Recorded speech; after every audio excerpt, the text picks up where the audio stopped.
Hello दोस्तों, आप सभी का ऑल अबाउट सोशियस में स्वागत है। और ये समाजशास्त्र की इग्नू सीरीज है। और आप सभी को पता है कि इस समय हम लोग इसमें ESO 11 डिस्कस कर रहे हैं, जिसका नाम है समाज का अध्ययन। इसका पहला चैप्टर जो है वो है समाजशास्त्र की प्रकृति और उसका क्षेत्र।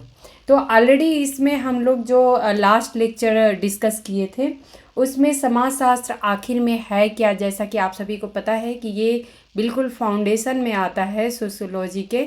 जब हम इग्नू से बीए फर्स्ट ईयर में होते हैं उसमें हम लोगों को पहली बुक यही पढ़नी पड़ती है। और ये एक बुक नहीं कहेंगे, एक बुक का संकलन है जिसमें 8 किताबें होती हैं और उसको मिला के ये एक ESO 11 बनता है। तो इसमें 8 किताबें आप लोगों को मिलती हैं। और इसमें जो पहली किताब है समाजशास्त्र को समझना, तो इसमें हम लोग डिस्कस कर रहे हैं कि आखिर में समाजशास्त्र है क्या, इसमें कुछ जो बेसिक इसके तत्व हैं वो कौन कौन से हैं। तो ऑलरेडी हम लोग जो लास्ट लेक्चर था उसमें समाज और संस्कृति की संकल्पना को ब्रीफली डिस्क्राइब किए थे। साथ ही में हम लोग थोड़ा ये समझने की कोशिश किए थे कि समाजशास्त्र का आखिर में उद्भव कैसे हुआ था, सामाजिक समूह क्या होता है।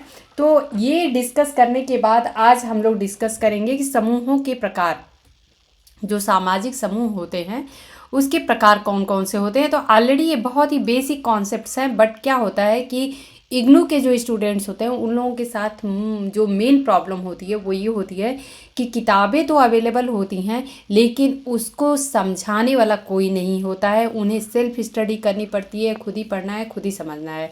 और अगर कोई चीज़ नहीं समझ में आती है तो वो एक बहुत बड़ी प्रॉब्लम होती है। तो इसके लिए मैं ऑलरेडी बोल चुकी हूँ कि ये सारे कंटेंट जो है हम लोग किसी न किसी लेक्चर में डिस्कस कर चुके हैं, लेकिन चूँकि ये डिमांड किया गया था कि ESO 11 को एक बार हम लोग डिस्कस कर लें, तो इसमें हम लोग एक जस्ट सिंपली मैं यही आप लोगों से बोल रही हूँ कि आप लोग इसको थ्रोली बस समझने की कोशिश करिए, क्योंकि ये सारे टर्म्स आप सबको भी पता है, लेकिन कभी कभी कुछ बेसिक चीज़ें जो होती हैं समाजशास्त्र की वो एग्ज़ाम में पूछ दिया जाता है और जो नहीं समझ में आता है। जैसे कि अभी हम बता रहे हैं यहाँ पे कि सामाजिक समूहों के प्रकार अगर बात होती है, सामाजिक समूहों के प्रकार, ये आप सभी को पता है कि सामाजिक समूह में 2 प्रकार के हमें सामाजिक समूह देखने को मिलते हैं। तो एक जो होता है वो प्राथमिक समूह देखने को मिलता है, प्राथमिक समूह, और दूसरा जो होता है वो उसे क्या कहते हैं, ये पहला जो है वो प्राथमिक समूह, और जो दूसरा होता है इसे हम द्वितीयक समूह या फिर द्वितीयक समूह या फिर इसे गौड़ समूह भी कहते हैं।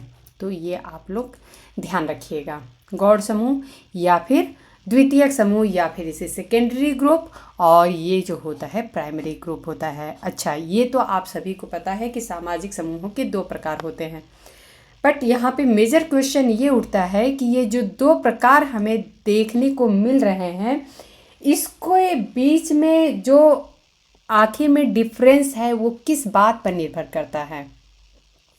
ये प्राथमिक समूह है, ये द्वितीयक समूह है। अगर एग्जाम में सपोज बहुत ही बेसिक सा क्वेश्चन है कि अगर पूछ दिया जाए कि प्राथमिक समूह और द्वितीयक समूह को जो एक डिसाइडिंग फैक्टर होता है कि हम किस बेस पे माने कि ये प्राथमिक समूह है और ये द्वितीयक समूह है, तो आखिर में कौन सी बात होती है जिससे हम डिसाइड कर सकते हैं। तो यहाँ पे जो मेन फैक्टर आता है वो ये आता है कि किसी भी समूह में व्यक्ति का या व्यक्तियों के बीच लगाव कैसा है, इससे हम डिसाइड कर पाते हैं कि कौन प्राथमिक समूह है और कौन द्वितीयक समूह है। तो प्राथमिक समूह की यदि बात करें तो इसमें आप सभी को पता है, मैं जस्ट आप लोगों को डिस्क्राइब करती जा रही हूँ। देखिए क्या है कि हम लोग सारी चीज़ें, ऐसा तो है नहीं कि हम लोग बाय हार्ट कर सकते हैं, समझ सकते हैं। तो मैं आप लोगों को इसमें से कुछ चीज़ें पढ़ के भी और समझा के भी आप लोगों को बताऊंगी। कुछ चीज़ें जो हैं वो हमें पता जो है उसको अपने तरीके से एक्सप्लेन करूंगी। तो आप लोगों का काम समझना है, बस आप लोग उसको समझते जाइए। तो प्राथमिक समूह एक ऐसा समूह होता है जिसमें इसके सदस्यों के संबंध जो होते हैं वो बहुत ही निकट होते हैं अथवा घनिष्ठ होते हैं, ये हम सभी को पता होता है। और इनमें भावनात्मक लगाव ज़्यादा पाया जाता है। तो इसमें हम देखेंगे कि सबसे बड़ा, अगर हमें प्राथमिक समूह का अगर एक मेन एग्जाम्पल दिखता है तो वो दिखाई देता है परिवार। अच्छा, इसमें प्राथमिक समूह में एक इसकी विशेषता ये भी पाई जाती है कि इसमें ऐसा नहीं होता है कि कोई एक व्यक्ति जो है वो सिर्फ एक ही भूमिका निभाता है। जैसे कि अगर हम सिर्फ परिवार को फॉर एग्जांपल लेके चलेंगे, उदाहरण के तौर पे आप लोग परिवार को लेके चलिए, तो आप लोगों को ये देखने को मिलेगा कि जो घर का मुखिया होता है, मेनली अगर कहें तो वो एक पिता का भी रोल निभाता है, एक पति का भी रोल निभाता है।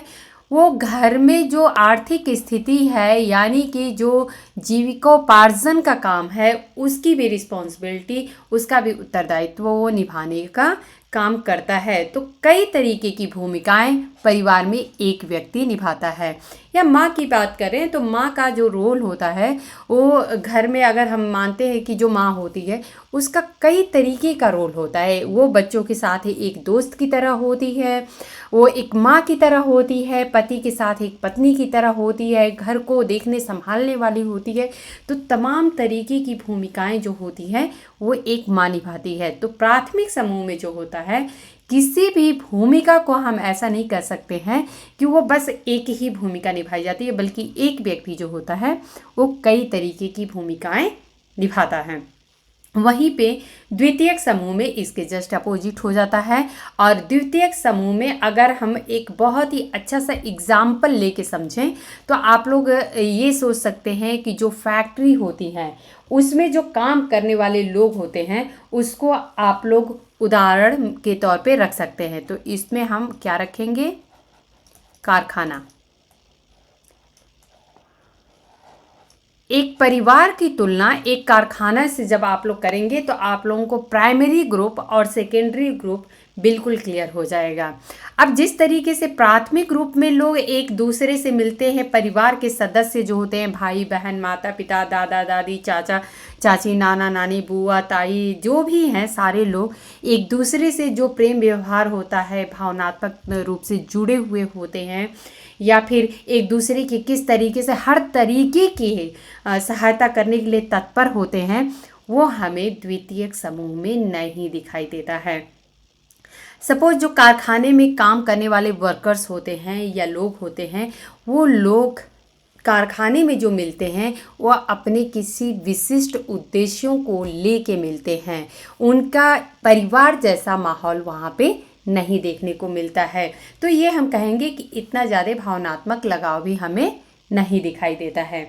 तो यहाँ पे आप लोगों को इतना तो समझ में आ गया कि प्राथमिक समूह और सेकेंडरी ग्रुप जो है, द्वितीयक समूह, ये क्या है और दोनों में बेसिक डिफरेंस क्या है, ऑलरेडी आप लोगों को पता है। लेकिन इन दोनों को डिफ्रेंशिएट करने के लिए जो मुख्य तत्व आता है वो ये आता है कि व्यक्तियों के बीच में आपस में लगाव कितना होता है। इसी से हम डिसाइड कर पाते हैं कि प्राइमरी ग्रुप कौन सा है और सेकेंडरी ग्रुप कौन सा है। ओके, तो ये तो हम लोग डिस्कस कर लिए। अब इसके बाद से हम लोग और एक इम्पॉर्टेंट फैक्ट को डिस्कस करने वाले हैं। ये है आप लोगों की नेक्स्ट हेडिंग जो है वो है कि समाज शास्त्र का विषय,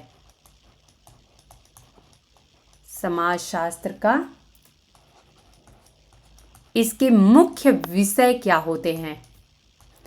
मान लेते हैं कि समाज शास्त्र को एक विषय के रूप में, सब्जेक्ट के रूप में तो इजाद कर दिया गया या इसकी उत्पत्ति कर दी गई, लेकिन आखिर में यह अध्ययन क्या करता है, आखिर में करना क्या चाहता है समाजशास्त्र, क्योंकि बहुत सारी चीज़ें, जब समाजशास्त्र नहीं था तब पहले भी तो थी, समाज तो वैसे भी चल रहा था, लेकिन समाजशास्त्र जो एक विषय के रूप में लाया गया, इसके पीछे आखिर में क्या रीज़न था और इसके ऐसे कौन से विषय हैं जिसके बारे में समाजशास्त्र को सोचने की ज़रूरत पड़ती है या समाजशास्त्र विचार करता है।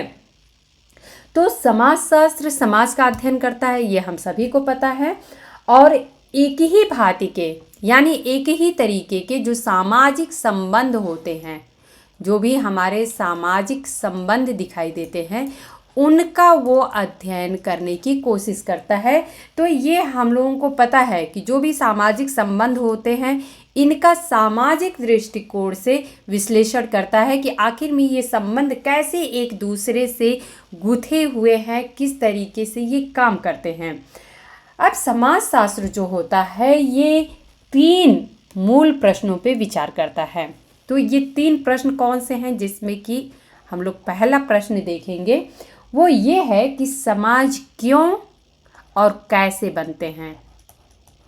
समाज क्यों, आखिर में समाज बनते ही क्यों हैं, तो क्यों और कैसे बनते हैं।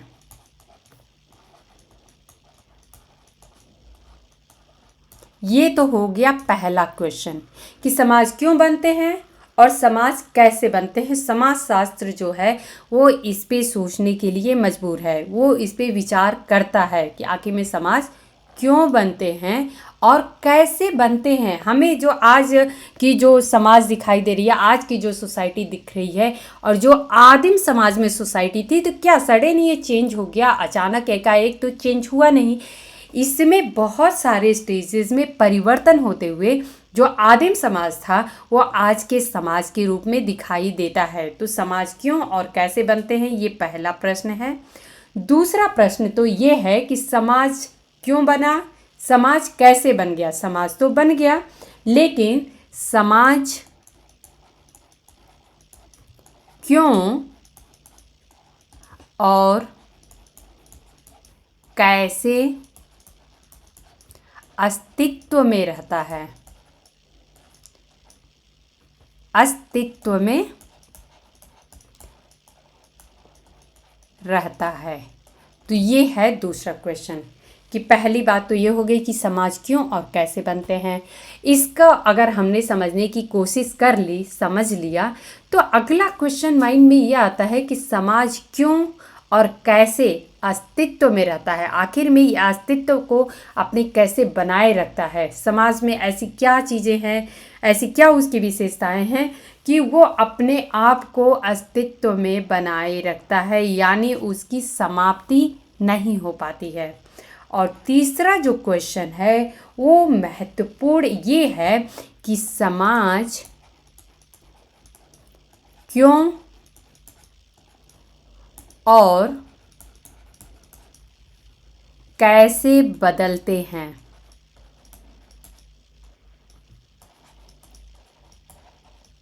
आप लोगों को थोड़ा सा डीपली समझने की ज़रूरत है। यहाँ पे सबसे पहला प्रश्न ये उठा है कि समाज क्यों और कैसे बनते हैं।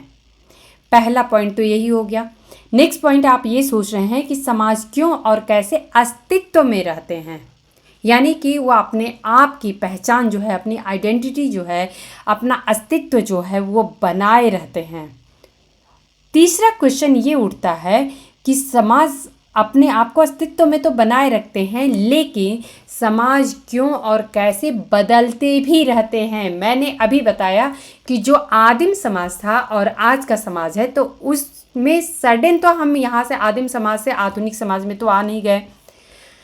आखिर में कुछ तो परिवर्तन होता गया। तो ये आखिर में समाज क्यों बदलता है और कैसे बदलता है, इन्हीं 3 प्रश्नों के इर्द गिर्द समाजशास्त्र का अध्ययन दिखाई देता है। तो अब जैसे हम बात करें कि जितने थिंकर्स हैं, चाहे हम कांटे की बात करें, चाहे एमिल दुर्खिम की बात करें, चाहे मैक्स वेबर की बात करें, चाहे कार्ल मार्क्स की बात करें, आप लोग ऐतिहासिक भौतिकतावाद की बात करेंगे तो आप लोग कार्ल मार्क्स को भी देखेंगे कि इन्होंने विभिन्न प्रकार के समाजों की बात की है और इन्होंने बताया था कि किस प्रकार से अलग अलग समय में अलग अलग तरीके के समाज दिखाई दिए। वहीं पे समाजों को ही लेके अलग अलग तरीके से एमिल दुर्खिम ने यांत्रिक एकता, सावयवी एकता की बात की है। वहीं पे कांटे की अगर आप लोग बात करें, जो कि समाजशास्त्र के पिता ही माने जाते हैं, तो उन्होंने किस तरीके से एक धार्मिक युग का बात कहा है कि धार्मिक फॉर्म में हमें दिखा था, फिर तत्वमीमांसी फॉर्म में दिखा था, फिर हमें प्रत्यक्षवाद के रूप में दिखता है। तो इस तरीके से हम देखेंगे कि अलग अलग स्टेजेस की बात हर थिंकर ने किसी न किसी रूप में की है।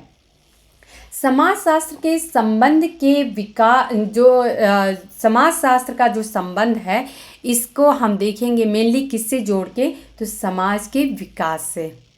आखिर में समाजशास्त्र का संबंध किससे है, हम आखिर में समाजशास्त्र में किसका अध्ययन कर रहे हैं, तो हम ये देखेंगे कि कांटे को ही समाजशास्त्र की क्यों ज़रूरत पड़ी। आप लोग जो कि समाजशास्त्र के विद्यार्थी हैं, तो आप लोगों के मन में आना चाहिए प्रश्न कि कांटे को ही समाजशास्त्र की ज़रूरत ही क्यों पड़ी।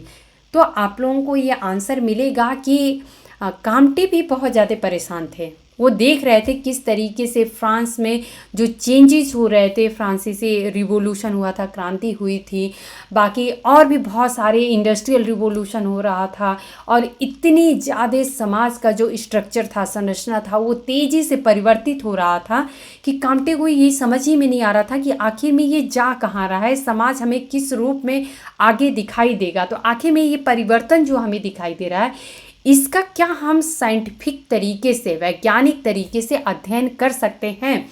यही विचार लेते हुए समाजशास्त्र की उत्पत्ति जो है वो ऑगस्ट कांटे करते हैं। तो समाजशास्त्र का अगर मुख्य रूप से संबंध हम देखें तो ये समाज के विकास से किया गया है। इसने उन कारकों और ताकतों का विश्लेषण करने का प्रयत्न किया है जो समाज के ऐतिहासिक परिवर्तनों के लिए जिम्मेदार हैं। तो अभी जैसे मैंने बताया आप लोगों को, चाहे वो कांटे की बात करें कि वो धार्मिक युग से लेके और प्रत्यक्षवाद की बात करते हैं, वहीं पे कार्ल मार्क्स ने विभिन्न युगों की बात की है, वहीं पे एमिल दुर्खिम की बात मैंने बताई कि ये यांत्रिक एकता और सावयवी एकता की बात करते हैं। तो इस तरीके से अलग अलग समाजों की बात की गई है। तो ये हम देखेंगे कि किस तरीके से समाज के जो ऐतिहासिक परिवर्तन हुए, इसके लिए कौन कौन से कारक जिम्मेदार थे या कौन कौन सी ताकतें जिम्मेदार थी, ये समझने का काम जो है वो समाजशास्त्र ने किया है। जैसे कि उदाहरण के लिए अगर हम समझें कि रूढ़िवादी जो जनजातीय राज्य से ग्रामीण समुदायों तक भिन्न भिन्न समाज कैसे विकसित हुए, किस प्रकार जो गांव थे वो वाणिज्यिक गतिविधियों या कला के महत्वपूर्ण केंद्र बन गए। अब जैसे हम इलाहाबाद की बात करें या वाराणसी की बात करें, आगरा की बात करें, मथुरा की बात करें, हरिद्वार की बात करें, तो यूं ही कोई जगह नहीं बन गई। आखिर में इसके पीछे रीज़न क्या था। बहुत ऐसे शहर जो हैं वो कला और संस्कृति के मामले में बहुत ज़्यादा धनी हैं। वहीं पे हम देखेंगे तो बहुत ऐसे शहर जो हैं जो वाणिज्य के मामले में काफ़ी धनी है। तो आखिर में इस तरीके का जो शहरों और नगरों का रूप आया, उसके पीछे आखिर में रीजन क्या था। समाज का संबंध जो है हम ये देखें सामाजिक जीवन की इकाइयों से भी रहा है। तो अगर हम समाजशास्त्र की बात करें तो समाजशास्त्र जो है वो सामाजिक जीवन से जुड़ी हुई हर एक पहलू का भी अध्ययन करता है, और ये वह सोचने का या ये कहें विचारने का प्रयास करता है कि ये जो सामाजिक संबंध है लोगों के बीच में या विभिन्न इकाइयों के बीच में, वो आखिर में किस प्रकार से हैं। इस तरह समाजशास्त्र का संबंध सामाजिक संस्थाओं के महत्वपूर्ण क्षेत्रों से भी है, क्योंकि जब हम लोगों की बात करें तो लोग विभिन्न चाहे वो आर्थिक संस्था हो, धार्मिक संस्था हो या फिर राजनीतिक संस्था हो, विभिन्न जो धार्मिक संस्थाएं हैं उनसे भी हम देखेंगे तो इसका एक कनेक्शन हमें दिखाई देता है और हमें कहीं ना कहीं उन संस्थाओं का भी अध्ययन करना पड़ेगा, क्योंकि जब हम लोगों के समूहों की बात करते हैं तो इसमें परिवार आता है। हमको परिवार का अध्ययन करना पड़ेगा। राजनीतिक संस्थाएं आती हैं लोगों से जुड़ी हुई, आर्थिक संस्थाएं आती हैं, शिक्षा संस्थाएं आती हैं, तो विभिन्न संस्थाएं भी हैं, इनको भी हमें अध्ययन करना ही पड़ेगा। तभी हम समझ पाएंगे कि लोग किस प्रकार से एक दूसरे से जुड़े हुए हैं या इंटरेक्ट करते हैं या अंतःक्रिया करते हैं।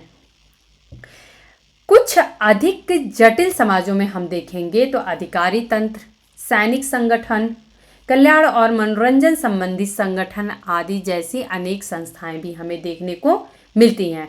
वहीं पे हम देखेंगे तो जाति भी एक संस्था है। हम अगर बात करें जाति का तो हम लोग समाजशास्त्र में पूरा एक अध्ययन ही करते हैं। तो जाति की भी ये सिर्फ चूंकि केवल भारत में ही पाई जाती है। आप लोग ये भी जानिएगा, जाति का जो कॉन्सेप्ट है वो सिर्फ और सिर्फ भारत में ही पाया जाता है। लेकिन आप लोग देखेंगे कि तमाम विदेशी थिंकर जो रहे हैं, विचारक रहे हैं, उन्होंने भी जातियों पे अध्ययन किया है। क्योंकि जब हमें लगता है वो भारत आए तो शायद ये सोच रहे थे कि ये क्या है, ये तो हमें एक नई चीज़ देखने को मिली जो कि जाति है, और उस पर भी उन लोगों ने काफ़ी कुछ अध्ययन किया है। बहुत सारे थिंकर्स के कोट आप लोगों को देखने को मिलेंगे जाति पे। तो ये हमें जो और भी सारी संस्थाएं हैं, चाहे वो ग्रामीण की हों चाहे वो शहरों की हों, विभिन्न संस्थाओं का भी अध्ययन जो है वो समाजशास्त्र के अंतर्गत किया जाता है। ओके, तो ये तो हम लोग ये देख लिए कि समाजशास्त्र के मुख्य विषय में ये 3 टॉपिक जो है वो डिस्कस किया गया है। नेक्स्ट जो होता है वो आता है आप लोगों का संस्कृति की संकल्पना। तो ऑलरेडी हम लोग हालांकि संस्कृति की संकल्पना को डिस्कस कर चुके हैं, बट एक मिनट, थोड़ा सा डिटेल में हम लोग इसको समझने की कोशिश करेंगे। संस्कृति की संकल्पना में हम लोग देखते हैं क्या इग्नू के बुक में दिया है। तो यहाँ पे मैं लिखती हूँ संस्कृति की संकल्पना। समाजशास्त्र में संस्कृति जो है वो एक बहुत ही मेजर रोल निभाती है, क्योंकि आप लोगों को ये पता है कि संस्कृति ही एक ऐसा सामाजिक तत्व है जिसके इर्द गिर्द, या ये कहें कि जिसमें रह के हमारा सामाजिकरण होता है। हम अपने समाज की जो भी चीज़ें होती हैं या फैक्ट्स होते हैं उनको हम सीखते हैं। तो इस प्रकार से हम देखेंगे कि जो संस्कृति होता है वो हमारे समाज में एक इम्पॉर्टेंट रोल निभाता है। तो जैसा कि हम सभी को पता है कि जब हम लोग जन्म के समय से ही जो भी हमारा, जहाँ भी हम जन्म लेते हैं वहाँ की संस्कृति में हम घुल मिल जाते हैं, इसलिए हम संस्कृति को ग्रहण कर लेते हैं। यह कल्पना करना बड़ा कठिन है कि अगर संस्कृति न होती, हमारे जीवन में यदि संस्कृति न होती तो हमारा जीवन कैसा होता। क्योंकि आप लोग सोच सकते हैं कि हम अपने भारत को ही देख लें तो बहुत ही विविधता भरा देश है हमारा भारत। तो आप लोगों को मैं जिस जगह पे रहती हूँ, मैं अपना एक्सपीरियंस बता रही हूँ। तो मैं विभिन्न लोगों से मिलती हूँ, और कुछ इसमें हिंदी वाले लोग भी हैं, तो कुछ पंजाबी भी हैं, कुछ गुजराती भी हैं, कुछ महाराष्ट्र से भी हैं, कुछ केरला से भी हैं, कुछ तमिलनाडु से भी हैं, कनाडा के लोग तो हैं ही हैं क्योंकि मैं कर्नाटका में ही रहती हूँ। तो आप लोगों को मैं बता दूं कि मुझे ये लगता है, जब मैं देखती हूँ छोटे छोटे बच्चे भी हैं जो अपने घरों में रहते हैं, और यहाँ तक कि बात निकल के बाहर सारे बच्चे जो हैं वो एक कॉमन लैंग्वेज इंग्लिश में बात करते हैं, या फिर जो लोग हिंदी भाषी लोग होते हैं उनके बच्चे थोड़े बहुत हिंदी में भी बात कर लेते हैं। लेकिन आप लोग ये सोच सकते हैं कि चाहे वो मराठी कोई बच्चा है, चाहे गुजराती बच्चा है, चाहे वो कन्नड़ वाला बच्चा है, चाहे तमिल बच्चा है या मलयाली बच्चा है, सब लोग बाहर तो कम्युनिकेट इंग्लिश में करते हैं, लेकिन जब वो अपने घरों में होते हैं तो वो अपनी अपनी भाषाएं सीखते होते हैं। यानी जो मराठी बच्चा है उसको मराठी बहुत अच्छे से आती है, जो मलयाली बच्चा है उसे मलयाली बहुत अच्छे से आती है। तो ये हमारी संस्कृति की ही देन है कि जो उन बच्चों के पेरेंट्स होते हैं, माता पिता होते हैं, वो उन्हें ये परवरिश दिए हुए हैं, उनकी भाषा जो है मातृभाषा ये बोलें तो वो उनको सिखाया जाता है। अगर वो नहीं होता तो क्या होता, तो फिर हम इस चीज़ को सोच ही नहीं सकते हैं। तो हमें अपने भारत के जो कल्चर है इसमें हमें अलग अलग तरीके की भाषाएं, बोलियां, रहन सहन, हम जब किसी के रहन सहन को देखते हैं, किसी के कपड़े के पहनावे को देखते हैं तो समझ में आ जाता है कि ये गुजराती पहनावा है, ये मराठी पहनावा है, या फिर सॉरी, ये पंजाबी पहनावा है, या फिर ये बंगाली है। तो अलग अलग स्टेट से, अलग अलग राज्यों से जुड़े हुए पहनावे, भोजन जो है उनको हम देखते हैं। तो ये सारी किसकी देन है? ये तो हमारी संस्कृति की ही देन है। तो हमें इसको बहुत ही आसानी से समझने की ज़रूरत है। आप लोगों को बिलीव नहीं होगा कि मैंने जब समाज शास्त्र को अपना करियर स्टार्ट किया था, ठीक है, इसको मैं थोड़ा लेक्चर ख़त्म होने के बाद मैं बताती हूँ, इस पॉइंट को मैं याद रखूँगी। संस्कृति की संकल्पना पहले हम लोग डिस्कस कर लेते हैं, अभी थोड़ा सा पर्सनल चला जाएगा, तो अभी पहले लेक्चर ख़त्म करते हैं, फिर मैं बताती हूँ आप लोगों को कि मैंने समाजशास्त्र को क्यों चूज किया था। तो ये कहा गया है कि ये बहुत ही कठिन है ऐसा कल्पना करना कि यदि हमारे जीवन में संस्कृति न होती तो हमारा जीवन क्या होता। संस्कृति द्वारा हमें पुराने अनुभवों को प्राप्त करने का मौका मिलता है, क्योंकि ये संस्कृति ही है जो एक पीढ़ी से दूसरी पीढ़ी को जितनी जो भी समाज की रीतियां हैं, रूढ़ियां हैं, परंपराएं हैं, ये एक पीढ़ी से दूसरी पीढ़ी को ट्रांसफ़र होता रहता है, जो वर्तमान काल के जीवन का आवश्यक आधार होता है, क्योंकि वही हमारा बेस होता है जिस पे हमारा जीवन जो है वो आगे को बढ़ता रहता है। संस्कृति समूह के सदस्यों द्वारा सीखी और ग्रहण की जाती है। तो संस्कृति जो होती है वो जो भी समूह होता है उसके सदस्यों के द्वारा सीखी जाती है और ग्रहण की जाती है। जैसे कि हम लोग अपने परिवार की बात करें तो हमारे दादा दादी, हमारे नाना नानी ने हमें क्या सिखाया, या हमारे माता पिता ने हमें क्या सिखाया, हम अपने बच्चों को जब सिखाते हैं तो यही एग्जाम्पल, उदाहरण भी देते हैं कि जब हम छोटे थे हमारी माता पिता ने हमें क्या जो भी हमें जीवन जीने के तरीके या मूल्य, या ये बोलें कि किस तरीके के आचार विचार व्यवहार होने चाहिए, ये सारी चीज़ें सिखाए हैं। और उसको हम लोग अपने बच्चों को ये बताने की कोशिश करते हैं कि बेटा आप लोगों को ये सीखना चाहिए, ताकि वो लोग अपनी अगली पीढ़ी को फिर वही सेम वैल्यूज़ जो हैं या जो हमारे व्यवहार करने के, विचार करने की, सोचने के तरीके हैं, उनको एक मूर्त रूप देता है। संस्कृति को हम एक प्रकार से संसार में जीवित रहने और परिस्थितियों के अनुकूलित होने का मुख्य साधन कह सकते हैं। तो ये तो बात हो गई संस्कृति की संकल्पना की। अब हम अगर देखें तो ये एक क्वेश्चन और उठता है कि चूंकि समाज जो है वो गतिशील है और इसमें निरंतर परिवर्तन हो रहा है, इसलिए समाजशास्त्र के क्षेत्र में भी विस्तार होता रहता है। अब हम देखेंगे समाजशास्त्र में बहुत सारे ब्रांचेस भी आ गए हैं, क्योंकि हम समाजशास्त्र में एज अ होल सभी का अध्ययन उतनी ही गहराई से तो नहीं कर सकते ना। तो इसके लिए अलग अलग जैसे अपराध शास्त्र हम देखेंगे, या धर्मशास्त्र, या फिर हम ये देखेंगे कि ज्ञान का समाजशास्त्र, शिक्षा का समाजशास्त्र, विभिन्न तरीके के समाजशास्त्र के भी हमें ब्रांचेस देखने को मिलते हैं। तो आज हमें अगर देखें समाजशास्त्र के विभिन्न क्षेत्रों में ज्ञान, विज्ञान और कला तथा स्वास्थ्य और विकास आदि से संबंधित समाजशास्त्र के दर्शन होते हैं, यानी अलग अलग ब्रांचेस हमें दिखाई देती हैं।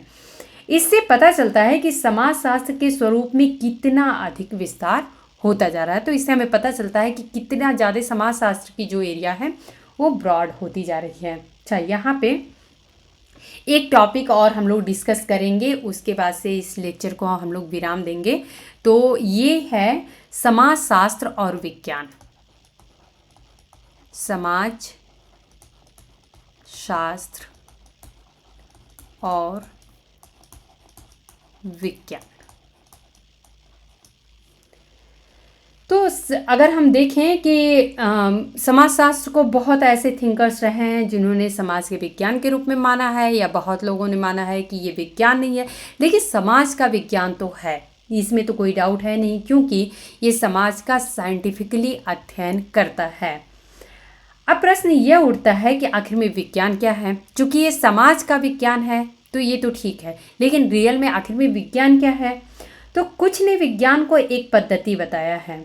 कुछ लोगों ने कहा कि विज्ञान जो होता है ये एक प्रकार की पद्धति होती है, जबकि दूसरे लोग जो हैं इसे विषय सामग्री के रूप में लिए हैं। तो अलग अलग तरीके से विज्ञान को भी लिया गया है।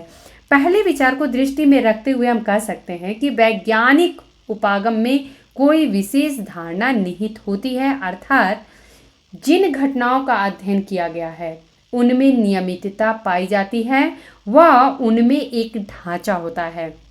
तो विज्ञान की बात हम तभी कहते हैं कि जब अगर किसी भी घटना का हम परीक्षण निरीक्षण किए, उसकी जांच परख की गई, तो हमें ये देखने को मिलता है कि इसी तरीके की कोई दूसरी भी घटना होगी तो उसका भी रिजल्ट जो है वो वैसा ही आएगा। तो विज्ञान में हम देखेंगे कि जो भी हमें एक्सपेरिमेंट करके दिखाई देता है वो बार बार करने पे भी हमें सिमिलैरिटी दिखाई देती है। तो उसमें हमें एक नियमितता पाई जाती है और देखने को मिलती है, और उसमें एक उसका ढांचा होता है, उसका एक पैटर्न होता है। वैज्ञानिक पद्धति में घटनाओं के निरीक्षण तथा सत्यापन पर बल दिया जाता है, यानी कि हमें प्रूफ दिखना चाहिए कि हाँ ये ऐसा हुआ है तो इसके पीछे कारण क्या है, वही कारण प्रभाव की बात होती है। तो विज्ञान में हमें ये देखने को मिलता है। तो इसमें हम किसी भी घटना का निरीक्षण करते हैं और उसका सत्यापित भी करते हैं कि हाँ ये आखिर में सही है तो क्यों है, ये रियल में ऐसा सही होने के पीछे रीजन क्या था कि ये सही है। इसमें क्रमबद्ध रूप में घटनाओं का अध्ययन किया जाता है। इस क्रमबद्ध तरीके में निम्नलिखित बातों को सम्मिलित किया जाता है। तो विज्ञान की यदि बात हम करते हैं तो विज्ञान में हम देखेंगे कि सबसे पहले अध्ययन के लिए चुनी गई समस्या की परिभाषा देना। तो सबसे पहले हम पहला पॉइंट अगर हम देखें तो जो भी हम समस्या चूज किए उसकी परिभाषा हमें देना जरूरी होता है कि आखिर में वो क्या है। दूसरा, परिभाषित समस्या के संबंध में आंकड़े इकट्ठा करना। तो जो आंकड़े इकट्ठा करने का काम होता है ये हमारा, पहला तो हमने समस्या चूज कर लिया, उसके बाद से आंकड़े इकट्ठा कर लिए, तो ये हमारा दूसरा स्टेप हो गया। तीसरा स्टेप हम देखेंगे कि आंकड़ों का विश्लेषण करके उन्हें सुव्यवस्थित करना, जिससे प्राकल्पना के निर्माण में सरलता हो। तो इसको फिर हम क्या करते हैं, इसका विश्लेषण करते हैं, आंकड़ों का विश्लेषण करके, और फिर हम देखेंगे कि उन्हें सुव्यवस्थित करते हैं। ये सब आप लोगों को स्टेजेस दिखाई देते हैं जब हम लोग रिसर्च मेथोडोलॉजी में पढ़ते हैं, तो भी तो सुव्यवस्थित करते हैं। ओके, और नेक्स्ट स्टेप हम देखेंगे कि प्राकल्पना की आगे जांच करना और इसके आधार पर नए संकल्पनाओं और सिद्धांतों का विकास करना। तो फिर हम जो एक चौथा स्टेप यहाँ पे दिखाया गया है वो है कि प्राकल्पना जो होती है उसकी जांच भी हम करते हैं। जब सब कुछ कर लेते हैं तो ये हम देखते हैं कि जो चीज़ हमने सोचा था वो सही हुई या नहीं हुई, तो प्राकल्पना की जांच करना। समाजशास्त्र सामाजिक जीवन के अध्ययन के लिए क्रमबद्ध उपायों का प्रयोग करता रहा है। क्रमबद्ध उपायों के जरिए इकट्ठे किए गए ज्ञान के आधार पे इसने विश्वसनीय ज्ञान अर्जित करने का प्रयास भी किया है, और इस ज्ञान के द्वारा समाजशास्त्र ने संबंधों की बनावट को समझने का प्रयास किया है। तो इसीलिए तो कहा जाता है कि समाजशास्त्र जो है वो समाज का वैज्ञानिक अध्ययन करता है। तो अगर अगर हम देखें कि समाजशास्त्र पर समाज के अध्ययन की पद्धति की दृष्टि से विचार करें तो हम ये कह सकते हैं कि समाजशास्त्र जो है वो एक तरीके का विज्ञान ही है। तो यही इसीलिए हम कहते हैं कि समाजशास्त्र जो है वो समाज का विज्ञान है। तो दोस्तों, ये आज का लेक्चर जो था इसमें हम लोग कुछ और भी इम्पॉर्टेंट टॉपिक्स थे जिस पे हम लोग डिस्कस किए। आगे अपना नेक्स्ट लेक्चर जो होगा इसमें हम लोग जो भी संस्थापक सदस्य रहे समाजशास्त्र के, इनके बारे में एक ब्रीफ डिस्कशन करेंगे। तो आई होप कि आप लोगों को यहाँ पे कंटेंट भले नहीं मिल रहे हैं, लेकिन ये सारे फैक्ट्स जो हैं, ये जो बातें हम लोग डिस्कस कर रहे हैं यहाँ पे, वो आप सभी को ऑलरेडी पता है। जस्ट इसको आप लोगों को समझने के लिए, और चूँकि ये बुक भी पूरे समाजशास्त्र की जो एक बेस है उसके रूप में है, तो इसलिए हम लोग इसको डिस्कस करेंगे, समझेंगे, जिससे कि आप लोगों को इसका बेस जो है बहुत ही आसानी से समझ में आए। अच्छा, अब यहाँ पे मैं इस क्वेश्चन पे आती हूँ कि मैंने समाजशास्त्र को क्यों चूज किया। तो मैं आप लोगों को ये बता दूँ कि मैं आप लोगों को पहले भी बताई हूँ कि मैं रेलवे में सिग्नल डिपार्टमेंट में मैं जेई थी, जूनियर इंजीनियर। उसके बाद से मैंने 1 ईयर इस जॉब को किया था, बाद में मैंने रिज़ाइन दे दिया था। तो उसके बाद से मैंने डिसाइड किया कि चलो मैं थोड़ा पढ़ाई कर लेती हूँ, क्योंकि उस समय मेरा जो क्वालिफ़िकेशन था वो डिप्लोमा इलेक्ट्रॉनिक्स में था। मैं डिप्लोमा से इलेक्ट्रॉनिक्स से डिप्लोमा मैंने किया था, और इसकी कारण मैंने फिर चूँकि पोस्ट क्वालिफ़िकेशन मेरी डिप्लोमा ही थी, तो फिर मैं टेक्निकल ही साइड में थी, और मैं सोच रही थी कि चलो कुछ ऐसी जॉब मुझे देखनी चाहिए जो कि टेक्निकली ही शूट करती है। तो इसके लिए फिर मैं हालांकि जॉब तो बहुत सारे मैंने छोड़े, बट फाइनली मैं स्टिक हुई जो रेलवे की जेई पोस्ट मुझे मिली थी, लेकिन उसको भी मैंने 1 ईयर के बाद छोड़ दिया। और उसके बाद से मैंने डिसाइड किया कि अभी मैं अपनी क्वालिफ़िकेशन जो है वो कंप्लीट करूँगी, तो पढ़ाई कर लेती हूँ। फिर मुझे लगा कि अभी वो टाइम नहीं था कि फिर हम जाएं और कॉलेज से फिर से कंटिन्यू करें, तो मुझे सबसे बेस्ट ऑप्शन दिखा था इग्नू से अपनी पढ़ाई कंप्लीट करने का। इग्नू से फिर मैंने बीए में एडमिशन लिया, ग्रेजुएशन में। जब मैं ली थी तो उस समय मुझे नहीं पता था, क्योंकि मैं कम्प्लीटली जो है वो साइंस ग्रुप से थी। फिर उसके बाद से मैं टेक्निकल चली गई, और फिर क्या क्या पता था, समाजशास्त्र होता है, राजनीतिक शास्त्र होता है, ये सारी सब्जेक्ट के नाम तो मुझे पता थे, बट क्या है, मुझे क्या चूज करना चाहिए, किसको आगे परसू करना चाहिए, वो मैं डाउट में थी। तो मैं इसके लिए मैं कही कि चलो ठीक है, जो हमारे साथी बीए अगर इग्नू से कर रहे होंगे तो उनको पता होगा कि बीए फर्स्ट ईयर में जो होता है वो अभी क्या पैटर्न है वो तो मुझे इतना आइडिया नहीं है, लेकिन जिस समय मैं कर रही थी, ये 2009 की बात है, तो आज से 15 साल पहले मैं जब कर रही थी, तो फर्स्ट ईयर में क्या है कि आपको बहुत सारे सब्जेक्ट पढ़ने पड़ते हैं। उसमें एक हिंदी भी पढ़ना होता है, इंग्लिश भी पढ़ना होता है, फिर आप लोगों को एक न्यूट्रिशन से रिलेटेड सब्जेक्ट पढ़ना होता है, साइंस से रिलेटेड सब्जेक्ट था, और कुछ जो था वो हमें अपने एक सब्जेक्ट को लेते हुए पढ़ना था। बाद में ये था कि सेकेंड ईयर में जाने के बाद भी हम कुछ कुछ सब्जेक्ट जो है वो चूज़ कर सकते हैं। वो ग्रुप्स होते हैं, उस ग्रुप्स में से हमें चूज़ करने होते हैं कि हाँ, इस ग्रुप में से हमको ये सब्जेक्ट चूज़ कर लेना है। तो मैंने कहा कि अच्छा चलो ठीक है, कोई बात नहीं है, ये जो सब्जेक्ट है वो मैं सोशियोलॉजी जो है, समाजशास्त्र है, उसको चूज कर लेती हूँ। देखती हूँ, चूँकि समाजशास्त्र है तो इसमें कुछ बहुत ज़्यादा तो मुझे समझने की ज़रूरत है नहीं, जो समाज के बारे में होगा वही शायद मुझे पढ़ना होगा, तो ठीक है, इसको हम पढ़ेंगे, थोड़ा देखेंगे।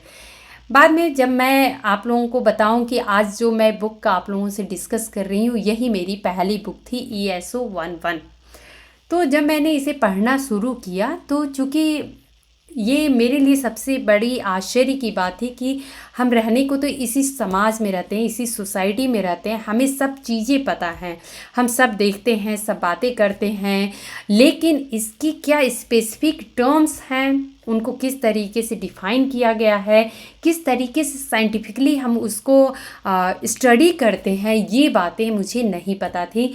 और मैं जैसे जैसे इसे पढ़ती चली गई, मैंने, आप लोगों को बिलीव नहीं होगा, मुझे लगता है कि मैं किसी भी इस थिंकर्स के बारे में मैंने कभी नहीं सुना था। और जब मैं पढ़ती चली गई, ऐसे लगता था कि मैं उन्हीं की जगह पे खड़ी होके और मैं ये सारी घटनाओं को देख रही हूँ, सोच रही हूँ, समझ रही हूँ।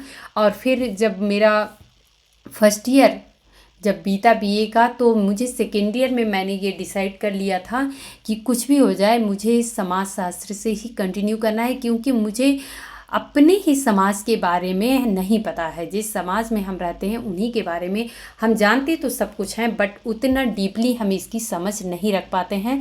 तो अगर मुझे ऐसा लगा कि एक सही बात हम देखें तो हमें कम से कम अपनी सोसाइटी को सही से समझने के लिए, अपने परिवार को समझने के लिए, हर किसी चीज़ को, हमारे आसपास का जो परिवेश है उसको समझने के लिए इस सब्जेक्ट का नॉलेज तो होना बहुत ज़्यादा ज़रूरी है। और इसके लिए फिर मैं सेकेंड ईयर में ये डिसाइड कर चुकी थी कि सोशियोलॉजी से ही मैं अपनी क्वालिफ़िकेशन जो है वो कंटिन्यू करूँगी। और फिर आप लोगों को बिलीव नहीं होगा कि जिस समाजशास्त्र को मैं बीए फर्स्ट ईयर में सिर्फ एक सब्जेक्ट के रूप में मैंने लिया था, उसको फिर बाद में मैंने उसी से स्पेशलाइज्ड होके और सोशियोलॉजी मेजर से ही मैंने ग्रेजुएशन कंप्लीट किया, और उसके बाद से अपना पोस्ट ग्रेजुएशन भी मैंने उसी से कंप्लीट किया था। तो ये इंटरेस्टिंग स्टोरी रही है मेरी समाजशास्त्र के पीछे। मैं एक ऐसी उस समय पर्सन रही कि जो कि कम्प्लीटली टेक्निकल थी और बाद में नॉन टेक्निकल साइड में आई, और मेरा जो एक झुकाव था वो समाजशास्त्र की तरफ हुआ। और फिर मुझे ऐसा लगता है कि आज 15 साल बीत गए इसके साथ, लेकिन मुझे कभी भी इससे बोरियत महसूस नहीं हुई। मैं जब भी इसे पढ़ती हूँ मुझे उतना ही ज़्यादा इंटरेस्ट आता है, मुझे उतना ही ज़्यादा मज़ा आता है। तो मैं यही कहूँगी कि आप लोग जो भी सब्जेक्ट चूज करते हैं पढ़ने के लिए, तो उसको ये सोच के पढ़िए कि हमें कुछ नया सीखने को मिल रहा है, और अपने आप से जोड़ के उसको समझ के और तब जाके पढ़िए, तो आप लोगों को पढ़ने में मज़ा आएगा। तो दोस्तों, आज का लेक्चर जो है वो थोड़ा तो लेंदी हुआ है, बट ठीक है, इतना भी लेंदी नहीं बोलेंगे। और हम लोग अपने नेक्स्ट लेक्चर में फिर बता ही चुकी हूँ कि ESO 11 की जो सीरीज़ है, इसमें हम लोग समाजशास्त्र के जो संस्थापक सदस्य रहे हैं, वो कुछ 4-5 थिंकर हैं, उनके बारे में डिस्कस करेंगे। और ऐसे ही करते करते इसको हम लोग बुक को कंप्लीट करेंगे। थोड़ा टाइम लगेगा, बट आई होप कि मैं इसको ट्राई करूँगी जितनी जल्दी हो सके हम लोग इसको कंप्लीट कर सकें। तो दोस्तों, यदि आप लोगों को मेरा पढ़ाने का तरीका पसंद आता है तो आप लोग मुझे कमेंट करके ज़रूर बताया करिए। आप लोग मेरे साथ है, ये नहीं है कि मैं आलतू फालतू बातें तो मुझे आती भी नहीं है, करती भी नहीं हूँ। हाँ, थोड़ा लेक्चर लेंदी होता है तो वो पढ़ाई से ही रिलेटेड थोड़ा समझाने में हो जाता है, कुछ एग्जांपल्स देने में हो जाता है। बट मैं कोशिश करती हूँ कि बहुत ही लेंदी लेक्चर ना बनाया करूँ, बट अगर मेरे पास कोई ऑप्शन नहीं होता है तो थोड़ा लेंदी हो जाता है। तो अगर आप लोगों को दोस्तों लेक्चर पसंद आते हैं तो मुझे ज़रूर बताया करिए कि आप लोगों को मेरे पढ़ाने का तरीका कैसा लगता है, और अपने दोस्तों में ज़रूर शेयर किया करिए, क्योंकि मैं आप लोगों को यही बताई कि इग्नू का कंटेंट ऐसा होता है जिसके पास किताबें होती हैं उनको भी बहुत मुश्किल होता है असाइनमेंट तैयार करने में या एग्ज़ाम की प्रिपरेशन करने में। तो हालांकि सारे जो पॉइंट्स होते हैं वो बुक में ही होते हैं, बट ढूंढना, उसको समझना, उसको याद रखना, वो बहुत ही एक टफ टास्क होता है। तो इसको हम लोग बहुत ही सिंपल तरीके से डिस्कस करते जाएंगे। मिलते हैं नेक्स्ट लेक्चर में। धन्यवाद।